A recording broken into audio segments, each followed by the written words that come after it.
ಆದಿಕಾಂಡ ಅಧ್ಯಾಯ 16. ಇಷ್ಮಾಯೇಲನ ಜನನವು. ಅಬ್ರಾಮನ ಹೆಂಡತಿಯಾದ ಸಾರಯಳಿಗೆ ಮಕ್ಕಳಿರಲಿಲ್ಲ. ಆಕೆಗೆ ಐಗುಪ್ತ ದೇಶದವಳಾದ ಹಾಗರಳೆಂಬ ದಾಸಿ ಇದ್ದಳು. ಹೀಗಿರಲಾಗಿ ಸಾರಯಳು ಅಬ್ರಾಮನಿಗೆ, ಯೆಹೋವನು ನನಗೆ ಮಕ್ಕಳನ್ನು ಕೊಡಲಿಲ್ಲವಷ್ಟೇ, ನೀನು ನನ್ನ ದಾಸಿಯ ಬಳಿಗೆ ಹೋಗಬೇಕು, ಒಂದು ವೇಳೆ ಅವಳ ಮೂಲಕ ನನಗೆ ಸಂತಾನವಾದೀತು ಎಂದು ಹೇಳಲು ಅಬ್ರಾಮನು ಆಕೆಯ ಮಾತಿಗೆ ಸಮ್ಮತಿಪಟ್ಟನು. ಅಬ್ರಾಮನು 10 ವರುಷ ಕಾನಾನ್ ದೇಶದಲ್ಲಿ ವಾಸಿಸಿದ ಮೇಲೆ ಅವನ ಹೆಂಡತಿಯಾದ ಸಾರಯಳು ಐಗುಪ್ತ್ಯಳಾದ ಹಾಗರಳೆಂಬ ದಾಸಿಯನ್ನು ಕರೆದು ತನ್ನ ಗಂಡನಿಗೆ ಹೆಂಡತಿಯಾಗಿ ಒಪ್ಪಿಸಿದಳು. ಅವನು ಹಾಗರಳನ್ನು ಕೂಡಲು ಬಸುರಾದಳು.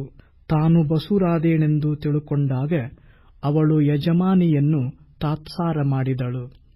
ಆಗ ಸಾರಯಳು ಅಬ್ರಾಮನಿಗೆ, ನನ್ನ ಗೋಳು ನಿನಗೆ ತಗಲಲಿ, ನನ್ನ ದಾಸಿಯನ್ನು ನಿನಗೆ ಹೆಂಡತಿಯಾಗಿ ಒಪ್ಪಿಸಿದೇನಷ್ಟೇ.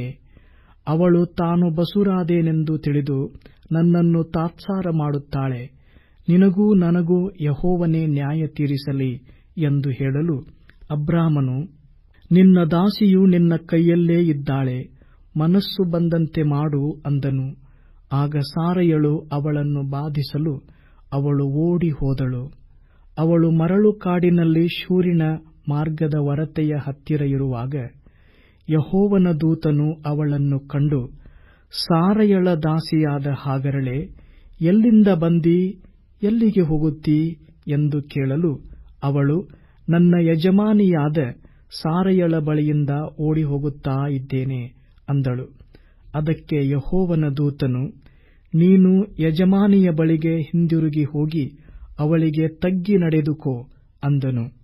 ಅದಲ್ಲದೆ ಯೆಹೋವನ ದೂತನು ಅವಳಿಗೆ, ನಿನಗೆ ಬಹು ಸಂತಾನವಾಗ ಮಾಡುವೆನು, ಅದು ಲೆಕ್ಕಿಸಕೂಡದಷ್ಟು ಅಪರಿಮಿತವಾಗುವುದು ಎಂದು ಹೇಳಿದನು. ಮತ್ತು ಯೆಹೋವನ ದೂತನು ಅವಳಿಗೆ, ನೀನು ಬಸುರಾಗಿದ್ದೀಯಷ್ಟೇ, ನಿನಗೆ ಮಗನು ಹುಟ್ಟುವನು. ಯೆಹೋವನು ನಿನ್ನ ಕಷ್ಟದ ಕೂಗಿಗೆ ಕಿವಿಗೊಟ್ಟದ್ದರಿಂದ ಆ ಮಗನಿಗೆ ಇಷ್ಮಾಯೇಲ್ ಎಂದು ಹೆಸರಿಡಬೇಕು.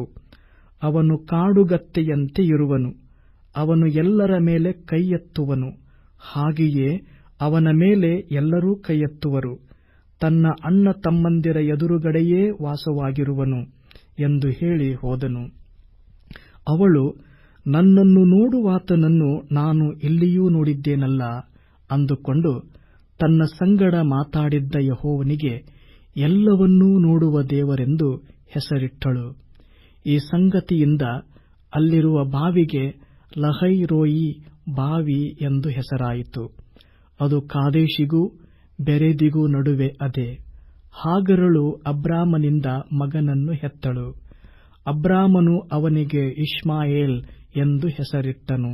ಅವಳು ಇಷ್ಮಾಯೇಲನನ್ನು ಹೆತ್ತಾಗ ಅಬ್ರಾಮನು 86 ವರುಷದವನಾಗಿದ್ದನು.